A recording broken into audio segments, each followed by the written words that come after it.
이렇게 종종 이렇게 우리가 수요일 이렇게 3일 기도회를 생각을 하면 3일 기도회나 혹은 새벽 기도회에 우리가 함께 말씀을 나누고 또 듣고 이것이 우리에게 어떤 의미가 있을까 그런 생각을 합니다. 우리는 이렇게 주중에 아주 많은 이야기들을 듣고 삽니다.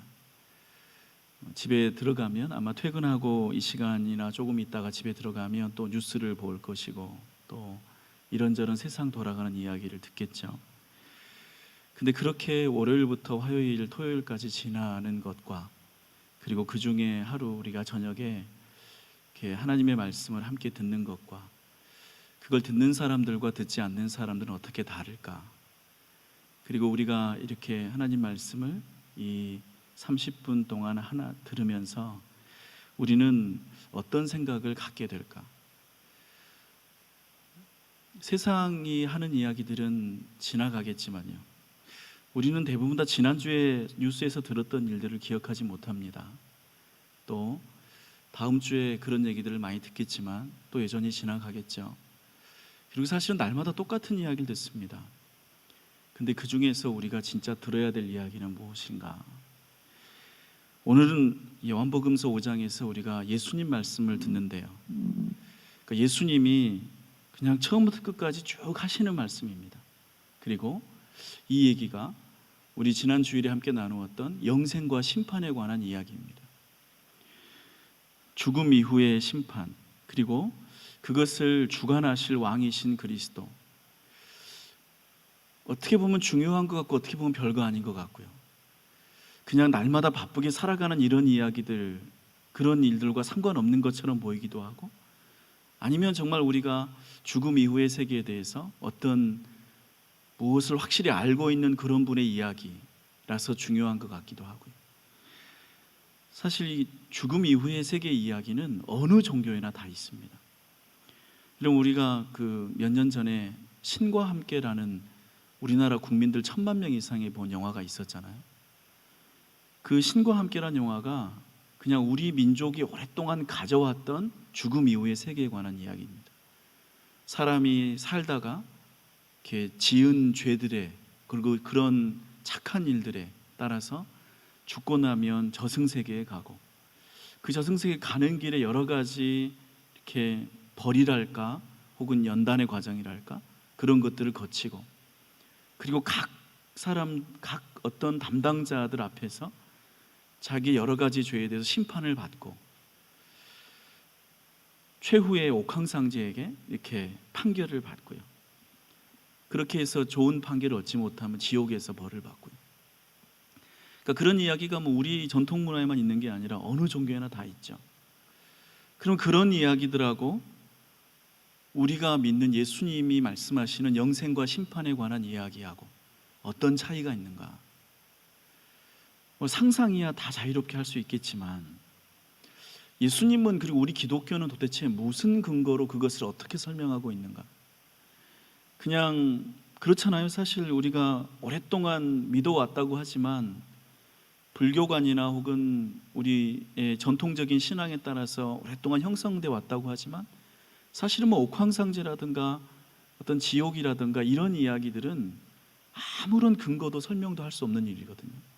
그냥 그게 그렇다고 우리가 들어왔을 뿐입니다. 근데 예수님은 그거를 뭐라고 설명하는가?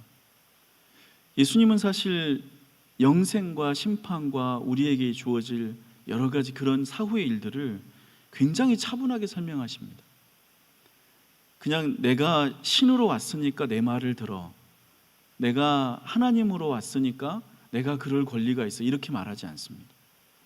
예수님은 오늘 보면 어떻게 보면 미련할 정도로 굉장히 자기에게 왜 심판주의 권세가 주어지는가를 굉장히 열심히 설명합니다. 뭐 하려고 이렇게 열심히 설명할까요? 사실은 이 요한복음 5장에 예수님이 왜 자기가 심판주의 권한을 갖게 됐는지, 그리고 그 권한은 어디서 났는지 이거를 설명을 안 하셔도 어쩌면 우리는 그냥 죽음 이후의 세계는, 영생의 이야기는 그냥 다 어차피 상상이니까, 어차피 누구나 다 확인할 수 없는 거니까 아무렇게나 믿어도 괜찮다, 상관없다, 나중에 가면 알게 되겠지, 이렇게 생각하기 쉽지만 정작 예수님은 그렇게 생각하지 않으세요. 예수님은 이거를 굉장히 정성 들여 말해주고 싶으세요. 왜냐하면 예수님에게는 이게 사실이니까요. 그냥 어떤 똑똑한 사람이 혹은 아주 옛날에 어떤 세월들이 짓고 더하고 만들어낸 이야기가 아니라, 왜 사람이 그냥 이 세상에 살다가 고생만 하고 억울하게 죽으면 너무 안 좋으니까 그냥 우리끼리 생각에 죽으면 어딘가 가야 될 것 같고, 나쁜 놈들은 벌을 받아야 될 것 같고, 착한 사람은 상을 받아야 될 것 같으니까 그냥 우리끼리 만들어 놓은 각 종교마다 말하는 어떤 영생의 세계, 그런 게 아니라 예수님은 자기가 설명하려고 하는 말들이 있어요. 내가 심판주야, 이렇게 말하는 게 얼마나 쉬운 이야기인가 싶은데 예수님은 그거를 이렇게 설명합니다. 우리가 오늘 19절부터 그래서 이렇게 하나하나 차분하게 따라가 보시죠. 오늘은 제가 이 말씀을 그냥 뭐라고 이렇게 이렇게 재구성할 그런 이유를 잘 못 느끼고 예수님의 말씀을 그대로 우리가 잘 이해하는 게 중요하다 생각합니다. 먼저 예수님은 19절에서부터 아버지와 아들이라는 말, 그러니까 성부와 성자라는 개념으로 하나님과 자기의 관계를 먼저 설명합니다. 그러니까 우리에게 이제 갖고 있는 결론은 22절 같은 거예요. 22절에 이렇게 돼 있잖아요. 심판을 다 아들에게 맡기셨으므로. 또 27절에 보면 인자됨으로 말미암아 심판하는 고난을 주셨느니라. 이런 얘기들이 그냥 선언적으로 있는데, 근데 이 일이 어떻게 일어나는지를 예수님은 설명하려고 하는 거예요. 그게 먼저 19절 20절에서 이렇게 말합니다. 우리 19절을 같이 읽습니다. 그러므로 예수께서 그들에게 이르시되 내가 진실로 진실로 너희에게 이르노니 아들이 아버지께서 하시는 일을 보지 않고는 아무것도 스스로 할 수 없나니 아버지께서 행하시는 그것을 아들도 그와 같이 행하느니라. 예수님은 심판주로서의 권세가 자격이 있다는 말을 하기 전에 그게 어떻게 나오느냐를 알려주면서 하나님과 자기의 관계가 전적으로 자신이 하나님을 의존하고 하나님께 순종한다는 이야기부터 시작합니다. 그러니까 하나님의 말씀, 하나님께서 하시는 일을 자기가 보았기 때문에 그걸 하는 것이고, 하나님이 행하시는 것이 무엇인지를 알기 때문에 그것을 하는 거다. 그러니까 예수님에게는 어떤 독단적으로 내가 무엇인가를 결정하고 라고 말하기보다는 나는 철저하게 하나님을 의존한다, 그리고 하나님의 뜻에 순종한다, 거기에 따라서 이제 심판에 관한 권한 이야기를 할 거라고요. 그리고 그런 의존성과 순종에서부터 하나님이 예수님 안에서 직접적으로 활동할 수 있는 자유함이 나와요. 여러분, 이 얘기들이 사실 굉장히 아무것도 아닌 이야기 같지만 세상의 어느 종교도 이런 이야기를 안 합니다. 그러니까 우리가 쉽게 말하면 그냥 예수님은 신이다 이렇게 말해버리면 그만이잖아요. 그리고 어떤 면에서 사실은 우리 종교들이 갖고 있는 체계에서 종교의 어떤 신앙의 대상들은 사실 보이지 않는 막연한 신을 믿는 그런 종교도 많이 있지만 대부분의 종교는 전부 다 눈에 보이는 창시자들을 가지고 있습니다. 불교에는 부처님이 계시고, 유교에는 공자님 계시고, 이슬람교에는 마호메트 계시고, 다 눈에 보이는 사람들이 있습니다. 그리고 그분들은 전부 어떻게 하냐면 그냥 본인들이 설명하시는 것이 그냥 자기 안에서 나오는 영원한 근거요, 그것이 법이 됩니다. 근데 예수님은 그렇게 해서 굳이 설명 안 하려고 합니다. 예수님은 언제나 보이지 않으신 하나님, 그 하나님의 뜻을 자기가 철저히 순종하는 거다, 의존하는 거다, 하나님에게서 나오는 거다, 이 말씀을 항상 강조하시죠.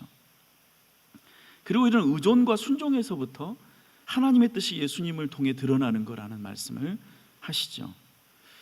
그리고 20절에 가면 이 관계를 확인해 주세요. 하나님 아버지께서 예수님을 사랑하신다는 것. 그래서 예수님을 사랑하셔서 그 행하시는 것을 아들에게 보이시고, 그리고 이제 더 큰 일이라고 하는 영생과 심판에 관한 일도 알려주셔서 내가 그걸 말하고 있는 거다, 이렇게 얘기하는 거죠. 결과적으로 보면 똑같은 이야기 아니냐 말하겠지만, 근데 우리가 여기서 뭐를 발견합니까? 예수님은 하나님으로부터 오는 것을 그대로 전해준다는 얘기를 하고 싶어 하시는 거예요. 그리고 이제 이렇게 하고 나서 부활과 심판, 영생과 심판에 관해서 얘기하시죠. 22절에 아버지께서 아무도 심판하지 아니하시고 심판을 다 아들에게 맡기셨으니, 여러분 이 말 굉장히 우리가 생각하는 것과 많이 다릅니다. 여러분 우리가 신앙생활 아마 기독교 안에서 오래 하신 분들도 심판이 하나님이 하신 거라고 생각하시면 굉장히 많으실 거예요. 여러분 성경은 심판을 하나님이 한다고 하지 않으십니다. 이 요한복음, 그러니까 예수님 자신이 예수님이 처음에 오실 때는 나는 심판하는 자가 아니오 이렇게 말씀하고 오셨잖아요. 그때는 심판하러 온 게 아니었으니까 말씀을 전하러 왔죠. 구원을 전하러 왔죠. 근데 그 구원이 이루어지고 나서는 최후의 심판이 있는데 그 심판은 누가 하느냐? 성경은 그걸 전부 예수님이 한다고 다 말합니다. 나중에 우리 계시록에서 백보자 심판 이런 거 이렇게 최후의 심판 이야기하면서 우리 생각에 막연히 하나님이 하실 거다, 아니에요. 성경은 전부 예수님이 심판한다고 다 말합니다. 그리고 그 말이 요한복음에서는 비교적 초입부터 밝혀지죠. 5장에서부터요. 심판을 다 아들에게 맡기셨다. 그리고 이 심판을 맡기는 전제는 어디서 오는가? 예수님이 철저히 하나님을 의존하고 순종하고, 그리고 하나님은 예수님을 사랑하고, 그 관계에서부터 하나님이 심판의 권세를 예수님에게 주신 것이다. 그래서 우리에게 그 다음 말이 나와요. 23절 우리 같이 읽겠습니다. 이는 모든 사람으로 아버지를 공경하는 것 같이 아들을 공경하게 하려 하심이라. 아들을 공경하지 아니하는 자는 그를 보내신 아버지도 공경하지 아니하느니라. 여러분 여기서 그래서 이렇게 나와요. 심판주이신 예수님, 하나님의 그 심판의 보좌와 권한을 받으신 예수님, 그러므로 왕이신 예수님, 그래서 우리가 누구를 경배하는 거예요? 그래서 예수님을 경배하는 거고, 근데 그렇게 심판의 권한을 하나님이 예수님에게 주신 것이기 때문에 예수님을 공경하지 않은 자, 예수님을 경배하지 않은 자는 누구를 공경하지 않는 거예요? 하나님을 공경하지 않는 것이다. 그러니까 왜 사람들이 흔히 이렇게 쉽게 하는 말이 있잖아요. 내가 신은 믿지만 예수는 믿지 않아. 그러니까 그 말이 얼마나 어리석은 이야기인가를 이렇게 성경은 말해주는 거예요. 그러니까 예수를 믿지 않으면서, 예수는 경배하지 않으면서 신을 믿는다는 건 있을 수 없는 일이고, 하나님은 예수님에게 심판의 권세를 주심으로써 예수님을 경배하게 하셨고, 그리고 예수님을 경배하는 게 하나님을 경배하는 거다. 그래서 우리가 우리 기독교에서 왜 이제 개념이 조금 부족하신 분들은 왜 인간으로 오는 예수를 경배하느냐 이렇게 말하는 분들이 있어요. 근데 우리가 그거를 마음대로 예수님이 존경받을 만한 분이라서 우리가 예수님께 예배해 그러는 게 아닙니다. 우리는 성경의 예수님 말씀에 근거해서 예수님이 스스로 이렇게 말씀하셔서, 그리고 그 말씀에 따라서 예수님 예배하는 것이 하나님을 예배하는 것이기 때문에, 그래서 우리가 예배 시간에 예수님을 경배하는 거죠. 24절에서 다시 이렇게 말합니다. 24절 우리 같이 읽습니다. 내가 진실로 진실로 너희에게 이르노니 내 말을 듣고 또 나를 보내신 이를 믿는 자는 영생을 얻었고 심판에 이르지 아니하나니. 그래서 사망에서 생명으로 옮겼느니라. 아주 중요한 선언이 나오죠. 우리가 다 잘 알고 믿는 선언. 예수님의 말씀을 듣고 또 예수님을 보내신 자를 믿는 자가 영생을 얻고 심판, 정죄받는 심판에 이르지 않는다. 그 심판 때에서 영생을 얻게 된다. 이 말씀을 예수님이 다시 한번 강조하시죠. 이런 우리에게 영생과 이 심판에 관한 이 믿음은 굉장히 본질적입니다. 그리고 25절에서 죽은 자들이, 여기서 말하는 죽은 자는 영적으로 죽은 자들이죠. 죽은 자들이 하나님의 아들의 음성을 들을 때가 오나니 곧 이때라. 지금 이 말씀을 요한복음 5장을 하셨던 그 당시에도 예수님이 하나님으로서 하나님의 심판의 권세를 받은 자로 말씀하고 계셨으니까요. 그거를 듣는 자가 살아나리라. 영생을 얻으리라 그 말씀을 하시죠.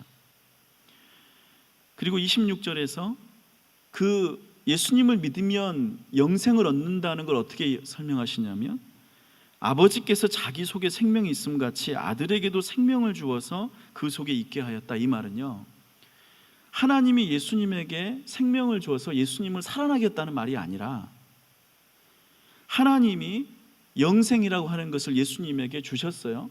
그래서 예수님이 그 영생을 받아서 예수님을 믿는 사람들에게 나누어 준다 말입니다. 왜냐하면 우리 성경에서 생명은 누구에게서 나와요? 하나님에게서 나오거든요. 우리 창세기에서 하나님이 세상을 창조하시고 사람에게 숨을 불어넣으셔서 생명이 되게 하시잖아요. 그러니까 생명의 근원은 하나님에게 있어요. 그래서 우리의 영생의 근원도 누구에게 있느냐? 하나님에게 있어요.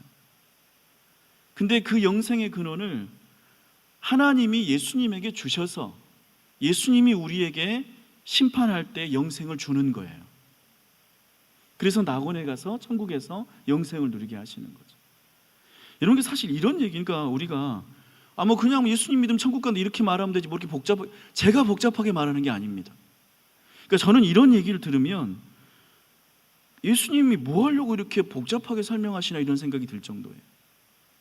예수님 혼자 되게 진지하시구나. 왜 진지하실까요? 이게 사실이니까요.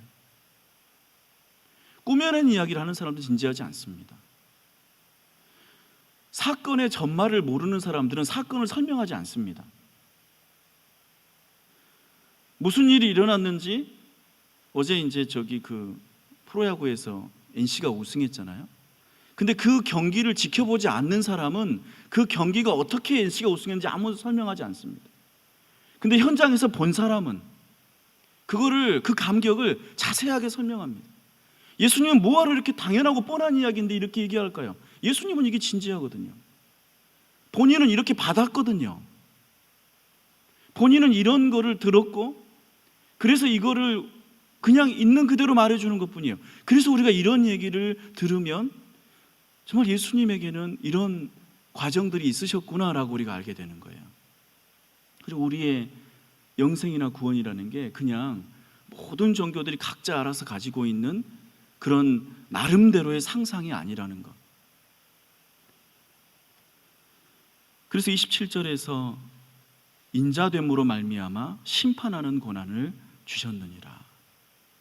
그러니까 우리가 지난 주일에 오른편에 있는 자들에게 영생을 주시고 왼편에 있는 자들에게 영벌을 주시는 이게 예수님이 그냥 하시는 말씀이 아니고 영생이라는 그 생명도 하나님께 받은 것이고 심판하는 권세도 하나님께 받은 것이고 그래서 왕으로서 그것을 주시는 거다.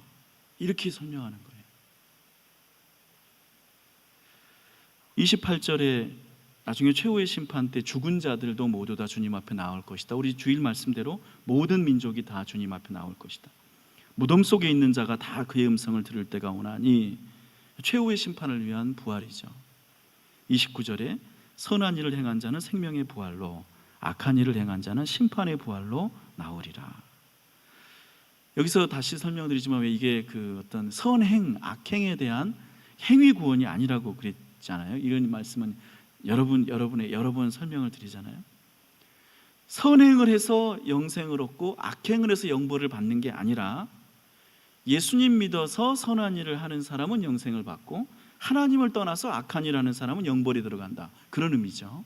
이런 것들은 여러분들이 이제는 분명히 이해하실 거라고 생각해요. 요한복음 14장 15절에서 예수님이 이렇게 말씀하셨잖아요. 너희가 나를 사랑하면 나의 계명을 지키리라.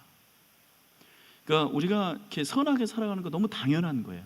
근데 그 선함이라는 게 무슨 세상에 오래된 도덕, 이런 윤리 이런 것들을 넘어서서 당연히 뭐 그것과 그렇게 크게 다르지 않겠지만 우리의 선함이란 주님의 말씀을 따라서 하는 삶이죠. 뭐 예수님이 언제 우리에게 나쁘게 살라고 말씀하신 적이 언제 있었습니까? 그래서 저는 아무튼 그렇게 느껴요. 저는 우리 성도님들이 정말 선하다고 생각해요. 모르겠어요. 제가 뭐 세상에 예수님 믿지 않는 사람들 뭐 다 나쁘다고 말하는 건 아니지만 그냥 제가 이렇게 교회 다니면서 느끼는 거는 예수님 믿는 분들은 훨씬 더 선한 것 같아요. 더 마음이 고우시고 또 뭔가 더 부드러우시고 물론 뭐 사람마다 차이가 있고 그럴 수 있지만 어떤 그 영혼의 어떤 그런 그 부드러움이 더하다, 이런 느낌 많이 가져요. 여러분 그러시죠? 아니, 제가 잘못 알고 있는 건가요? 그렇죠. 그냥 우리 예수님의 좋은 말씀들을 늘 듣고 사니까, 세상 뉴스를 듣고 이러면 험한 이야기, 날마다 인터넷 뉴스 보면 너무 막 서로 싸우는 이야기, 권력을 두고 다투고 또 뭐 누가 누구를 이렇게 해치는 그런 이야기들을 늘 듣지만, 우리가 그것을 잠시 덮어두고 이렇게 수요일 저녁에 혹은 우리가 새벽에 주님 말씀으로 나오면 그 안에 우리 생명의 말씀들이 있잖아요. 그러니까 그거를 듣고 사는 사람들이 어떻게 악하게 살겠어요? 그러니까 그거를 우리에게 날마다 혹은 이렇게 때마다 우리가 들으려고 하는 그 말씀들이 우리를 움직이게 하는 그런 사람들이 주님 앞에 섰을 때 선한 일을 행한 자로 생명의 부활로 나아가는 것은 당연한 결과라고 믿습니다. 30절에서 예수님이 다시 이렇게 말씀, 이거 굉장히 이런 얘기를 반복하시는 거예요. 내가 아무것도 스스로 할 수 없노라. 듣는 대로 심판하노니 나는 나의 뜻대로 하려 하지 않고 나를 보내신 이의 뜻대로 하려 함으로 내 심판은 의로우니라. 그러니까 예수님의 심판은 하나님에게서 그 심판의 권세를 받아서 하는 것이지만, 아까 이 얘기할 때 어떻게 시작했어요? 예수님이 하나님을 의존하고 예수님이 하나님을 순종하고 그리고 하나님이 예수님을 사랑하고 이 관계에서 심판의 권한과 영생이라는 것이 예수님에게 주어졌기 때문에 예수님이 심판에서 하시는 그런 결정은 하나님과 독립적으로 이루어지지 않아요. 그러니까 서로 하나님과 그 같은 뜻 안에서 이루어진다. 이렇게 뭐 하나님이 우리 그런 거 있잖아요. 대통령이 뭐 법무장관한테 뭐 권한을 줬는데 대통령 생각하고 장관의 생각이 달라요. 그러면 얼마나 서로 싸움하겠어요? 그러니까 하나님이 예수님한테 그런 심판의 권한을 주셨지만 그렇다고 해서 예수님 생각이 하나님 생각과 다르거나 그러지 않아요. 서로 같다는 거, 하나님의 뜻대로 하려 한다는 거. 그리고 하나님은 절대적으로 의로우신 분이라서 그래서 예수님의 심판도 의로우니라. 여러분, 아무튼 이 말이 굉장히 단순하게 들리고 반복적으로 들리지만 예수님 안에서는 굉장한 강한 논리를 갖고 있습니다. 예수님은 자신이 뛰어난 인간이라서, 혹은 자신이 어떤 자질이 대단해서, 혹은 어떤 자신이 뭐 또 하나 제2 위격의 신이라서 이렇게 얘기하지 않으세요. 하나님을 향한 순종의 마음을 이렇게 강하게 드러내죠. 그리고 예수님 더 설명하고 싶어 해요. 왜 이렇게 설명을 자꾸 하시는지, 정말 예수님 더 설명하고 싶어 하시는데, 자기에게 그런 심판의 권한과 영생이 주어진다는 것, 그것이 어떻게 일어나는가를 또 자세히 설명하고 싶어 하시는데, 그래서 31절에 이렇게 말씀을 이어가세요. 내가 만일 나를 위하여 증언하면 내 증언은 참되지 않다. 그러니까 이런 얘기를 만약에 내가 그냥 마음대로 하는 거라면 이것 또한 지어낸 이야기일 거다. 그러니까 참 뭐 하려고 이렇게 또 설명하세요? 근데 예수님한테 이렇게 자세하게 얘기하고 싶어 하세요.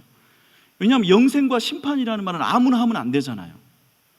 영생과 심판이라는 건 그야말로 어떤 신적 권위가 있어야 할 수 있는 말이잖아요. 그러니까 예수님은 자신이 이제 이런 영생과 심판에 대한 권세가 있다는 것을 말씀하시면서 이 얘기를 하는 나에게 어떤 증거가 있느냐를 또 더 설명하려는데, 그것을 일단 4가지 정도로 말을 하고 싶어요. 첫 번째는 증거가 아닌 거를 먼저 말하고 그 다음에 3가지를 얘기하는데요. 첫 번째는 33절부터 35절까지 세례 요한에 관한 이야기를 먼저 하세요. 세례 요한이라는 사람이 예수님에 관해 증거했잖아요. 내 뒤에 오실 것이라고 그렇게 말했잖아요. 근데 예수님은 이것이 그리스도에 대한 증언은 아니라고 구별하세요. 33절 보시면 너희가 요한에게 사람을 보내며 요한이 진리에 대하여 증언하였느니라. 그러나 나는 사람에게서 증언을 취하지 아니하노라. 왜 그래요? 지금 예수님이 하시려는 이야기는 영생과 심판에 관한 이야기잖아요. 근데 그런 이야기를 다른 사람이 증언하는 게 무슨 의미가 있냐는 거예요. 사람이 증언해서 예수님에게 그런 권세가 과연 있어라고 말하는 게 뭐가 증거가 되냐는 거예요. 이 말을 듣는 사람들에게 예수님이 그랬어요. 여러분이 볼 때에는 세례 요한이 대단한 분이어서 세례 요한이 나를 메시아라고 말하면 그게 대단한 증거처럼 들릴지 모르겠지만, 그러나 사람은 여기에 대해서 증언할 수 없습니다라고 말해요. 왜냐하면 이것은 영생에 관한 이야기니까. 사람이 어떻게 할 수 있는 이야기가 아니니까. 다만 이 말을 하는 것은 34절에서 너희로 구원을 받게 하려 함이니라. 영생과 심판은 구원에 관한 이야기인데, 사람들이 이렇게 저렇게 하는 이야기에 귀를 기울이게 되면 결국 여러분은 구원을 받지 못할 것이다. 사람에게서는 영생에 관한 이야기가 나오지 않는다. 요한이 등 뿌린 것은 맞으나 그는 빛이 아니다. 등불은 꺼지는 것이다. 한때 그 빛에 즐거이 있기를 원하였거니와 그러나 그것은 등불이라. 사람은 구원에 관해 말할 수 없다. 이렇게 얘기하세요. 굉장히 진지해요, 예수님. 그리고 자기의 그 생명, 영생과 심판에 관한 이야기를 어떻게 알 수 있느냐? 거기에 대해서 예수님이 하고 싶은 이야기가 36절입니다. 우리 36절 같이 읽습니다. 내게는 요한의 증거보다 더 큰 증거가 있으니 아버지께서 내게 주사 이루게 하시는 역사, 곧 내가 하는 그 역사가 아버지께서 나를 보내신 것을 나를 위하여 증언하는 것이요. 무엇이 예수님이 영생과 심판의 권세를 가진 것을 증언합니까? 아버지께서 내게 주사 이루게 하시는 역사, 내가 하는 그 역사, 이게 무엇입니까? 이게 십자가죠. 이게 하나님 나라 복음이죠. 하나님이 예수님을 세상에 보내신 목적, 십자가를 통해서 대속의 구원을 하라는 것, 사람들의 죄를 대신 지라는 것, 그리고 하나님 나라가 무엇인지를 알려주라는 것. 그래서 여러분, 우리 복음서, 우리 지난 1년간 우리 마태복음서 쭉 들어왔지만, 여러분이 지난 1년간 우리 마태복음서 거의 다 우리가 함께 나누었는데 들으시면서 제일 많이 기억나는 게 뭐예요? 천국은 이와 같으니라. 하나님 나라에 관해서 하시려는 말씀. 죄가 어떻게 해결되며 하나님 나라가 무엇인지, 그것이 예수님이 영생과 심판의 권세를 가진 증거라고 설명하시는 것. 여러분, 이게 그 부분적으로 종교 지도자들에게 있습니다. 우리가 대속의 죽음 말고, 십자가에서 죽는 거 말고 종교적으로 창시하는 분들은 어떤 굉장히 큰 영적인 깨달음을 가지시죠. 근데 그런 깨달음과 득도는 혼자 그냥 깨닫는 것인데, 아무튼 그런 것들을 갖고 계셔서 종교를 창시하시잖아요. 그런데 예수님은 그런 깨달음을 걷는 분이 아닙니다. 대신 죽으시는 분. 그래서 거기 결정적인 차이가 있고, 그 다음에 우리 주변에 보면 이상국가 건설 이런 거 하시는 분들 있잖아요. 이렇게 뭔가 그 홍길동 같은 그런 분들. 그럼 예수님도 하나님 나라 말씀하세요. 그러나 그건 어떤 이상국가 건설의 문제가 아닙니다. 하나님 나라가 이 땅에서 어떻게 시작되고 우리 안에 어떻게 이루어지고 또 어떻게 영원히 이어지는지에 관한 말씀을 하시죠. 그것이 십자가와 하나님 나라 복음이 예수님이 영생과 심판의 권세를 가지신 분이라는 증거라, 이렇게 말씀하십니다. 37절의 세 번째로는 하나님 아버지가 자기한테 친히 말씀하셨다고 하시는데, 이것은 굉장히 프라이빗한 경험이라서 나눌 수가 없다, 이 얘기를 해서 그냥 넘어가시고요. 39절의 네 번째로 그 증언에 대해서 성경에서 그렇게 말하고 있다. 그러니까 성경의 가르침이 구약 성경에 있어요. 여기서 말하는 성경은 구약 성경이죠. 성경에서 계속해서 그리스도의 오심에 관해서, 그의 심판에 관해서. 여러분, 사실 우리가 지금 이런 얘기를 하고 있지만 이 얘기들이 어디에서 자주 나왔어요? 여러분, 영생과 영번에 관한 그런 구분은 다니엘서 12장 2절에서 이렇게 말했습니다. 땅의 티끌 가운데서 자는 자 중에 많은 사람이 깨어나 영생을 받는 자도 있겠고 수치를 당하여서 영원히 부끄러움을 당할 자도 있을 것이라. 그러니까 구약 성경에서 계속해서 영생과 영번에 관한 그런 얘기들을 해왔고, 그리고 메시아가 오셔서 이 일들을 감당할 것이라는 그런 예언들을 해왔다는 것. 그래서 구약 성경이 이 예수님이 그런 권세를 가지셨다는 것에 대한 증거다, 이렇게 설명을 하죠. 하여튼 우리가 이런 말씀들을 받으면서 오늘 말씀 굉장히 그냥 어떻게 보면 결론은 정해진 이고 여러분들이 잘 아시는 말씀입니다.